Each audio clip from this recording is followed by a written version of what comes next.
तो गाइस कैसे हैं आप सब लोग। द बुक ऑफ एस्पर के एपिसोड 695 के साथ हाजिर हूं। तो लास्ट एपिसोड के एंड पे हमने देखा था कि जूजी चैंगफेंग जो होते हैं मास्टर रेन के पास जाते हैं और वहां पर जाकर उसे मनाने की कोशिश करते हैं। वो उसे करते हैं कि हम लोग अपना 10% एक्स्ट्रा तुम्हें देंगे और डीमन स्कीमिंग सेक्टर के खिलाफ हम लोग जंग करने वाले हैं। और डीमन स्कीमिंग सेक्टर के पास अब जहां पर वो पावर नहीं बची कि वो दोबारा जहां पर अपने आप को मिडिल 3 सेक्टर्स की टॉप पोजीशन के पर रख सके। तो इसी बात से मास्टर रेन काफी ज्यादा खुश हो जाते हैं। तो जूजी चैंगफेंग उसे कहते हैं तो फिर तुम यहाँ पर क्या उस शेयर को देखना चाहोगे, यानी कि इस महीने हम तुम्हें कितने पैसे देने वाले, क्या तुम देखना चाहोगे। तो मास्टर रेन कहते हैं नहीं, इसकी जरूरत नहीं है, मुझे अच्छी तरह से पता है कि तुम्हारा लू क्लैन आजकल काफी अच्छे से तरक्की कर रहा है और तुम लोग जो भी भेजोगे वो काफी ज्यादा ही भेजोगे। तो फिर ठीक है, मैं यहाँ पर तुम्हारे साथ डील करने को तैयार हूँ, बाकी के सेक्टर्स में से कोई भी यहाँ पर तुम्हें तंग नहीं करेगा। तो जूजी चैंगफेंग उसे कहते हैं तो सर आपका बहुत बहुत शुक्रिया, तो फिर मैं जा रहा हूँ, प्लीज एक जेट स्लिप भिजवा दीजिएगा। तो इसी के साथ जब वो वहां पर से निकल जाते हैं तो मास्टर रेन वहां पर सोच रहे होते हैं अब हीवन मिस्टिकल सेक्टर तो पूरी तरह से बर्बाद हो चुका है। हीवन मिस्टिकल सेक्टर के बाद डीमन स्कीमिंग सेक्टर है जिसका शेयर 10% से कम हो चुका है और ऊपर से उनके काफी सारे एल्डर्स उनको छोड़कर जा चुके हैं और बहुत सारे लोग मर चुके हैं।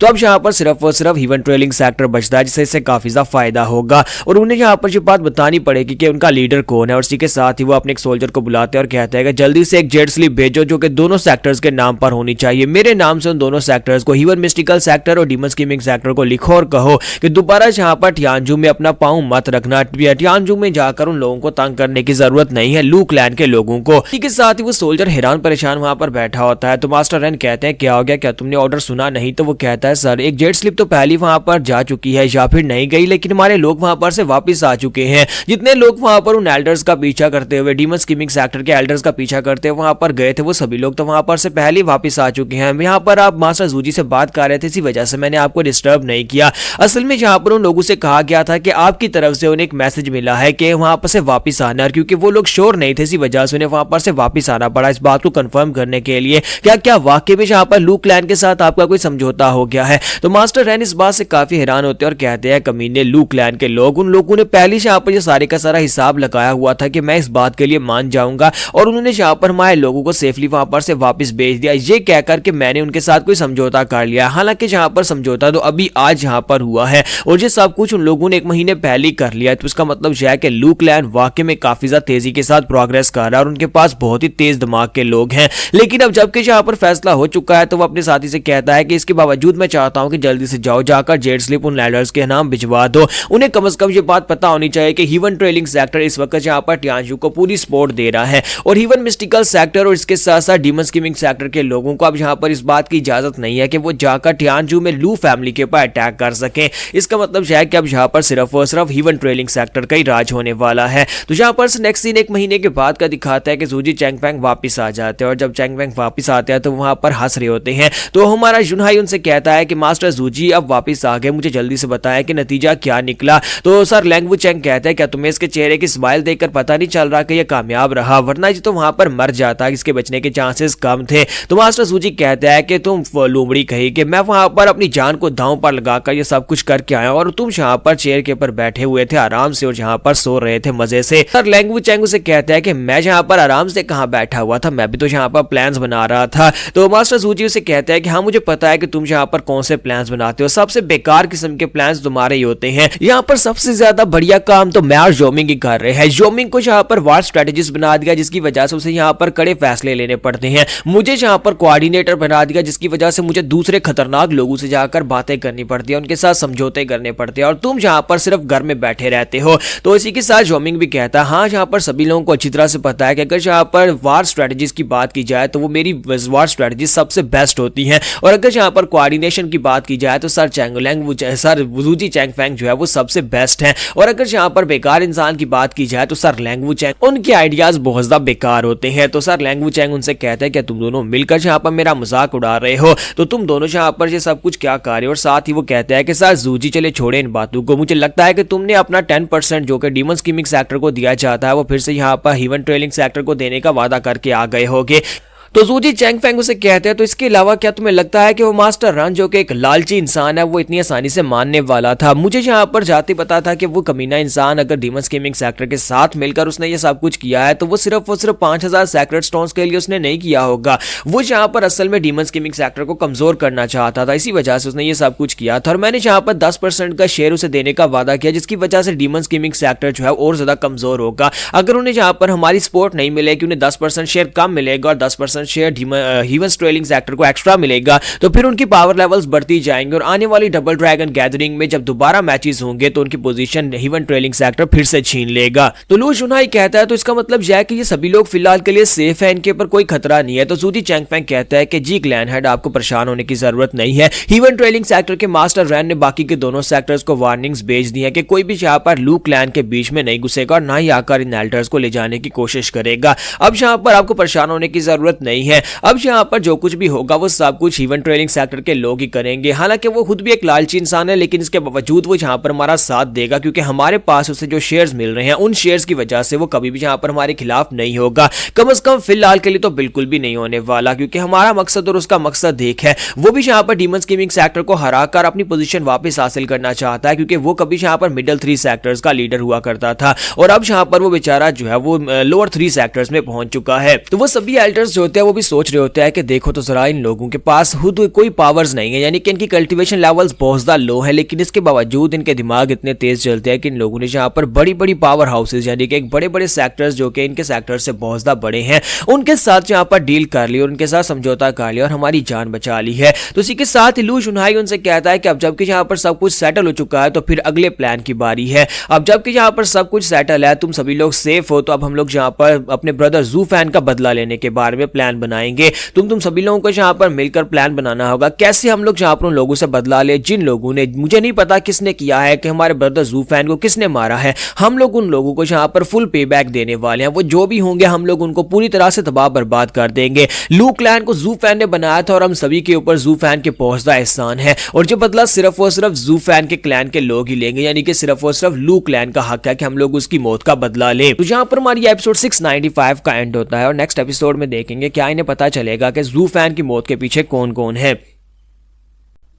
तो गाइस कैसे हैं आप सब लोग? दी बुक ऑफ एस्पर की एपिसोड 696 के साथ हाजिर हो। तो इस एपिसोड की शुरुआत में जहां पर हमें डीमंस गेमिंग सेक्टर का सीन दिखाते हैं, सेक्टर लीडर की कुर्सी को दिखाते हैं जहां पर जी वूजा जो होते हैं अपनी सीट की तरफ आगे बढ़ते हैं और काफी ज्यादा खुश हो रहा होता है और कहता है कि ये सीट सिर्फ और सिर्फ मेरी थी और हमेशा मेरी ही रहेगी। तो इसी के साथ ही वेनरेबल शी वहां पर आते हैं और उसे कहते हैं कि कुछ महीने गुजर चुके हैं लेकिन अभी तक जहां पर वो लोग जो कि यहाँ पर उन लोगों का पीछा करते हुए गए थे, वो भगोड़े लोग जो गद्दार लोग जहां पर से भागकर चले गए थे, उनका पीछा करने वाले लोगों में से कोई वापस नहीं आया। मुझे यहाँ पर इस बात का डर है कि टियानजू के लोगों ने उनके साथ कुछ किया ना हो। तो जी वूजा उसे कहता है कि मैं जहां पर कमीने टियानजू के लोगों के बारे में तो भूल ही गया था, वो जू फैन के लोग हैं, वो लू क्लैन के लोग हैं, उन्हीं कमीने लोगों ने लास्ट टाइम जहां पर जू फैन का साथ दिया था और मुझे लगता है कि वो कमीने लोग जो हमारे पास से भागकर गए डीमंस गेमिंग सेक्टर के भगोड़े वहीं पर जाकर टियानजू में लू फैमिली में जाकर छुपे होंगे। और इसी के साथ ही वेनरेबल शी से कहता है कि मैं चाहता हूं कि तुम heaven trailing sector mystical heaven sector के लोगों से राब्ता करो, उनसे कहो कि मुझे और लोग चाहिए और लोगों को वहां पर भेजे ताकि टियानजू को पूरी तरह से बर्बाद कर दिया जाए और साथ ही लू क्लैन को भी सबक सिखाया जाए। तो वो कहते हैं ठीक है। और इसी के साथ एक बंदा वहां पर आता और कहता है कि sector leader double dragon manner की तरफ से एक मैसेज आया है। तो सेक्टर लीडर जी वूजा कहते हैं कि डबल ड्रैगन मैनर के लोग यहाँ पर मेरा क्या ही उखाड़ लेंगे, जैसा कि हम लोगों ने यहाँ पर जो कुछ भी प्लान किया था वो सब कुछ पूरी तरह से वर्कआउट हो गया है। यूनिवर्सल राइट के सेक्टर के लोगों ने कुछ ऊट पटांग किया होगा जिसकी वजह से यहाँ पर डबल ड्रैगन मैनर की तरफ से मुझे मैसेज मिला है, लेकिन आखिर वो हमारे खिलाफ कर भी क्या सकते हैं, क्योंकि यहाँ पर जो कुछ भी किया है वो सब कुछ एक प्लान के मुताबिक किया है, यानी कि मैं यहाँ पर इंटरनल स्ट्राइव को मिटाने की कोशिश कर रहा था और क्योंकि पिछले कई सालों से मैं यहाँ पर सेक्टर लीडर रह चुका हूं तो इसका मतलब यह है कि मेरी बात का वजन ज्यादा है और मैं यहाँ पर डबल ड्रैगन मैनर से जो बात कह चुका हूं कि हम लोग यहाँ पर सिर्फ और सिर्फ अपने इंटरनल झगड़े को मिटाने के लिए फाइट कर रहे थे और बाहर के लोगों की मदद लेनी पड़ी और साथ ही यहाँ पर मास्टर मर चुके हैं। तो हमारे सेक्टर के हाई वेनरेबल मास्टर जान जो कि मेरे खिलाफ जा सकते थे तो जाकर डबल ड्रैगन मैनर को मेरे खिलाफ बता सकते थे, लेकिन वो तो खुद यहाँ पर मर चुके हैं। तो यहाँ पर डबल ड्रैगन मैनर को इस बार बारे में कौन बताएगा। और साथ ही वो उस डेट स्लिप को अपने हाथ में पकड़ते हैं और उस डेट स्लिप को अपने हाथ में पकड़ने के बाद उसे पढ़ते हैं।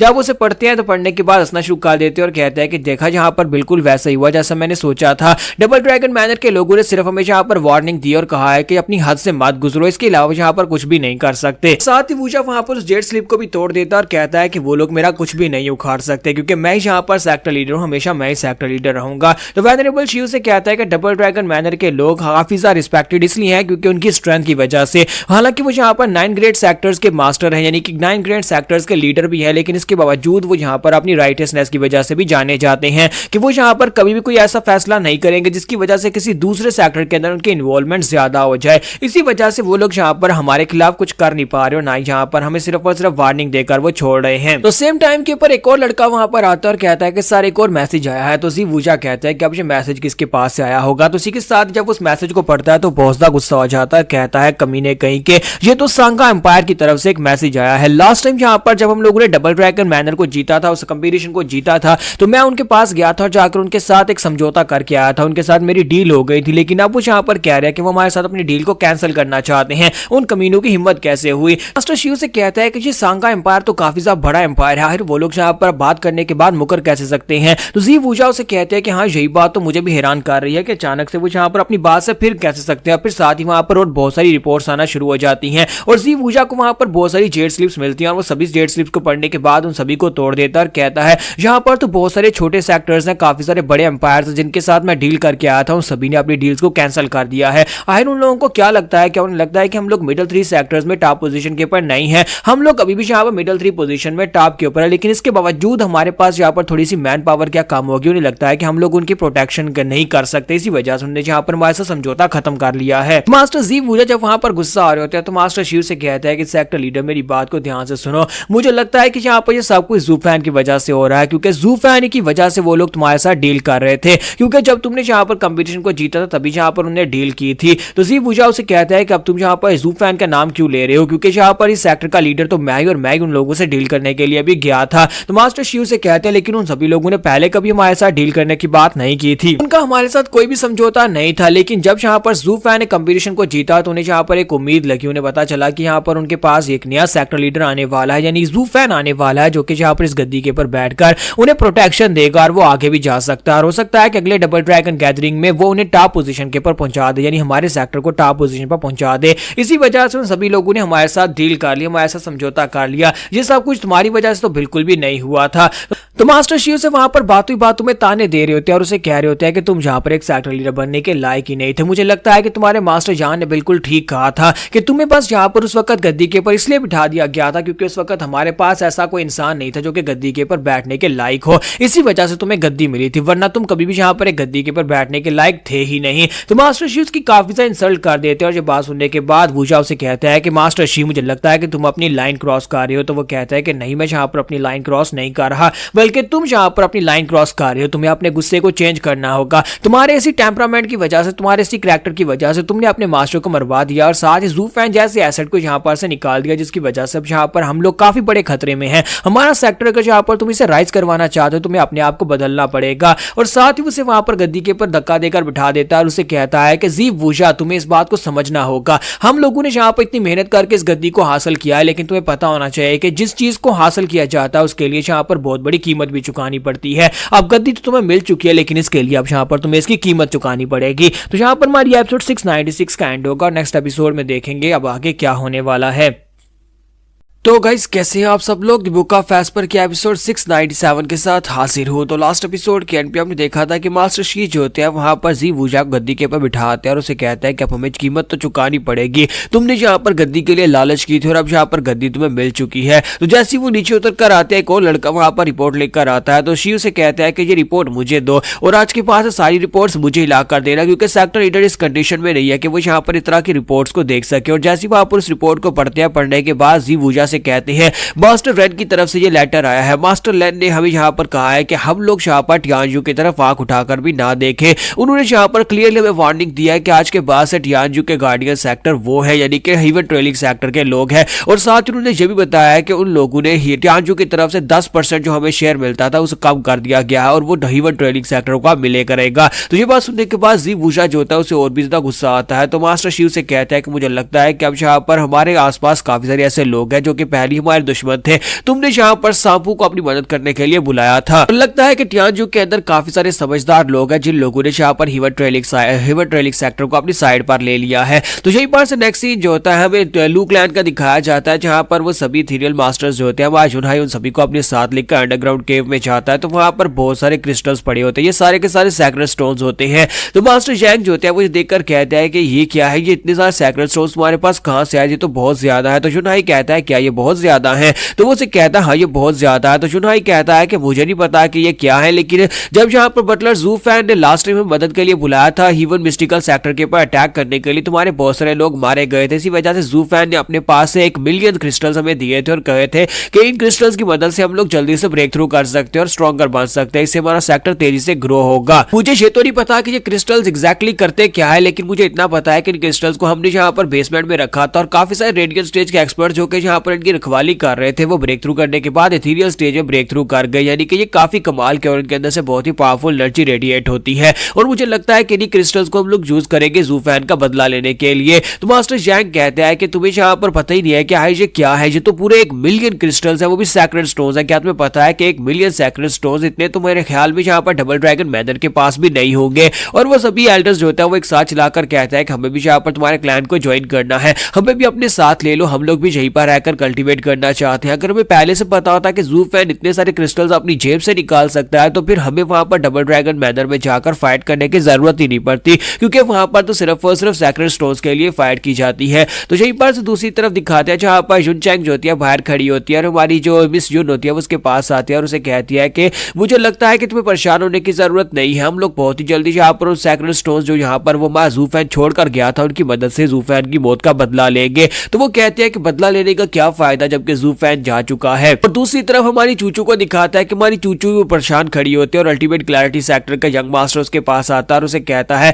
मुझे लगता है कि तुम्हें यहाँ पर इस बात की हैरानी हो रही होगी कि डबल ड्रैगन मैदर ने यहाँ पर कुछ भी नहीं किया, जबकि उन्हें पता है कि ये सब कुछ यूनिवर्सल आइडिया सेक्टर के लोगों ने किया है। जू फैन के मारने वाले कातलू को उन्हें जिंदा छोड़ दिया और उनके खिलाफ कुछ भी नहीं कर सके, क्योंकि यहाँ पर डबल ड्रैगन मैदर को भी अपने रूल्स को फॉलो करना पड़ता है। हम लोग यहाँ पर किसी एक इंसान के लिए आसपास ये सब कुछ नहीं कर सकते और एक बड़ा खतरा हमारे पर मंडला रहा है। ईस्ट की तरफ से हमारे पर एक अटैकर अटैक करने के लिए आ रहा है, जिसकी वजह से हम लोग यहाँ पर अपने ही सेक्टर्स को कमजोर नहीं कर सकते उनके पर अटैक्स करके। तुम यहाँ पर इस बात को समझ सकती हो। तो सिस्टर चूचू जो होती है वहां पर उसकी बातें सुन रही होती है, लेकिन अंदर से बहुत ज्यादा गुस्सा होती है। तो अब यहीं पर से नेक्स्ट सीन फाइनली हमारे जू फैन का दिखाया जाता है। इतनी एपिसोड्स के बाद जू फैन को दिखाई दिया। तो जू फैन उस जगह के ऊपर होता है जहां पर वो बड़ा ड्रैगन होता है, वो सैक्रेड बीस्ट जो कि जिलिन का मास्टर है। तो भाई जिलिन उसे उठाकर वहां पर ले जाता है। तो मास्टर से कहता है कि बेवकूफ बच्चे, लास्ट टाइम तुम इस लड़के से मार खाकर आए थे और इस बार तुमने इस लड़के को इतनी बुरी तरह से पीटा है कि मुझे लगता है कि इसके अंदर कुछ सांसें बची होगी, ये तो मरने वाला है। और अब तुम यहाँ पर इसे इतनी बुरी तरह से पीट कर मेरे पास क्यों ले आए हो? क्या तुम ये दिखाना चाहते हो कि तुम स्ट्रॉन्गर हो? तो जिलिन कहता है कि मास्टर ये क्या बात कर रहे हो, मैं इतना भी पैटी नहीं हूं, मैं लास्ट टाइम इससे हार गया था और मैंने अपनी हार को स्वीकार किया। मैं यहाँ पर इतना कमजोर इंसान नहीं हूं कि मैं यहाँ पर बाद में जाकर इसके पर अटैक करके इसे बुरी तरह से मारकर फिर तुम्हारे सामने ले आऊं और आकर तुम्हें बताऊं कि मैंने इसको पीटा है। तो उसका मास्टर से कहता है तो फिर बताओ कि इस बच्चे के साथ हुआ क्या है? आहिश यहाँ पर इस लड़के के पास इतनी ज्यादा पावर्स है जिसने तुम्हें लास्ट टाइम हरा दिया था। आहिश यहाँ पर इसके साथ ये सब कुछ किसने किया, किसने इसे बुरी तरह से मारा है कि इसकी आखिरी सांसें बची है? तो जिलिन उसे सारी की सारी स्टोरी बताता है कि यूनिवर्सल राइटियर सेक्टर के कमीनियन लोग जो है डीमन पर्जिंग सेक्टर के कमीनियन लोगों ने अपने साथ बहुत सारे एथेरियल स्टेज के मास्टर्स और सोल हार्मनी राम के मास्टर्स को लेकर इसके ऊपर अटैक किया था। और जब मैं वहां पर पहुंचा था तो इसने पहले वहां पर उनके काफी सारे मास्टर्स को मार दिया हुआ था, लेकिन इसके बावजूद वो लोग ज्यादा थे, उन लोगों ने मिलकर इसको बहुत ही बुरी तरह से पीटा है। मैंने वहां पर आपने मुझे जो ड्रैगन पिल दी थी, वो ड्रैगन ब्रीदिंग पिल मैंने इसको खिला दी, तो थोड़ी देर के लिए मेरे हाल में इसकी सांस जो है वो थोड़ी सी बेहतर हुई है, लेकिन मुझे नहीं लगता कि ये बच पाएगा। बिना आपकी मदद के तो बिल्कुल भी नहीं बच पाएगा। इसी वजह से मैं उसे उठाकर यहाँ पर ले आया हूँ। तो उसका मास्टर उसे कहता है कि ये वाकई में एक बहुत ही विचित्र प्राणी है। मुझे तो इसकी समझ नहीं आ रही कि इस लड़के की बॉडी के अंदर इतनी सारी इनहेरिटेंस की पावर्स हैं कहां से, और कहां से इसके पास इनहेरिटेंस की पावर्स आई है, क्योंकि एक सैक्रेड बीस्ट सिर्फ एक ही इंसान को अपनी इनहेरिटेंस की पावर दे सकता है, एक से ज्यादा वो देगा तो वो उसे हैंडल नहीं कर पाता। जिलियन कहता है कि मास्टर यही तो वजह है कि मैं इस लड़के से हार गया था, क्योंकि इस लड़के के पास एक से ज्यादा सेक्रेट बीस्ट की पावर्स है। तो मास्टर उसे कहते हैं कि तुम्हें यहाँ पर इस बात की शर्मिंदगी नहीं होनी चाहिए, क्योंकि अगर तुम किसी और से हार कर आते तो फिर वाकई में तुम्हें शर्मिंदगी होती, लेकिन तुम यहाँ पर एक दूसरे सेक्रेट बीस्ट इनहेरिटेंस से हार कर आए हो और किसी ऐसे वैसे सेक्रेट बीस्ट इनहेरिटेंस से नहीं, एक ऐसे इंसान से जिसके पास एक से ज्यादा सेक्रेट बीस्ट की पावर्स है। तो फिर मुझे लगता है कि तुम्हें यहाँ पर इससे परेशान होने की जरूरत नहीं है, ना ही तुम्हें यहाँ पर इसके ऊपर शर्मिंदा होने की जरूरत है। क्या मैंने तुम्हें बताया नहीं था? मैंने तुम्हें अपनी सेक्रेट डोमेन के बारे में बताया था, जहां पर 10 एंशिएंट एम्परर्स और साथ में 5 सेक्रेट बीस्ट रहते हैं। इसके अलावा उस डोमेन में और भी बहुत सारी एंशिएंट पावरफुल एम्परर्स और एंटिटीज हैं। जैसे कि इस लड़के को ही देख लो, इस लड़के का एक बाजू जो है वो किलिन के बाजू के साथ रिप्लेस किया गया है। किलिन जो कि मेरे ही जैसा एक सेक्रेट बीस्ट और वो एक बहुत ही पावरफुल सेक्रेट बीस्ट था, उसको सेक्रेट बीस्ट ऑफ स्ट्रेंथ कहा जाता था, क्योंकि वो अपने पांव के स्टॉम्प के साथ पूरी धरती को हिला सकता था, वो इतना पावरफुल था। ये लड़के के पास उसकी प्योर लेग है, यानी कि उसकी प्योर लेग को उसने अपना बाजू बना लिया हुआ है। अब मुझे नहीं पता कि किलिन ने यहाँ पर इस बात की इजाजत कैसे दे दी, क्योंकि किलिन जो था बहुत ज्यादा स्ट्रबल था और उसका कोई भी डिसाइपल नहीं था, लेकिन इसके बावजूद उसने यहाँ पर अपना बाजू से अपनी टांग इस लड़के को अपने बाजू के साथ लगाने दी। अगर ये लड़का किलिन की असली पावर्स को यूज कर पाता तो मुझे लगता है कि फाइटिंग में तुम इस लड़के के सामने सिर्फ 3 पंचेस तक भी नहीं खड़े हो पाते, क्योंकि किलिन की ओरिजिनल पावर इसके पास है, जबकि तुम यहाँ पर सिर्फ और सिर्फ एक फेक ड्रैगन बन सकते हो। तुम अपने आप को ड्रैगन में चेंज कर सकते हो, लेकिन वो फेक होता है। इस लड़के के पास जो किलिन का बाजू है बिल्कुल रियल है। लेकिन मुझे एक बात की समझ नहीं आई कि किलिन ने यहाँ पर इसको इस बात की इजाजत क्यों दी कि वो यहाँ पर उसकी टांग को अपना बाजू बना ले, फिर साथ ही ड्रैगन को वहां पर एक झटका लगता है और ड्रैगन कहता है ऐसा बिल्कुल भी नहीं हो सकता। ऐसा कैसे हो सकता है? मुझे लगता है कि ये उसी कमीने का डिसाइपल है। तो इसी के साथ ही हमारा जिलियन कहता है कि मास्टर आप यहाँ पर किसकी बात कर रहे हैं? तो वो कहता है कि मैं यहाँ पर बुक ऑफ एस्पर के मास्टर 9 सेरेनिटीज एम्परर की बात कर रहा हूँ। तो जिलियन कहता है कि यहाँ पर आप यहाँ पर उस सॉवरियन की बात कर रहे हैं जो कि एंशिएंट सॉवरियंस में से तीसरे नंबर पर सबसे ज्यादा स्ट्रॉन्गेस्ट था, वो बुक ऑफ एस्पर का मास्टर जिसने बुक ऑफ एस्पर को लिखा था। तो यहाँ पर हमारी एपिसोड 697 का एंड हो जाता है। तो एपिसोड की एक्सप्लेनेशन अच्छी लगी हो तो कमेंट करके जरूर बताइएगा और वीडियो को लाइक करना मत भूलिएगा। Thank you.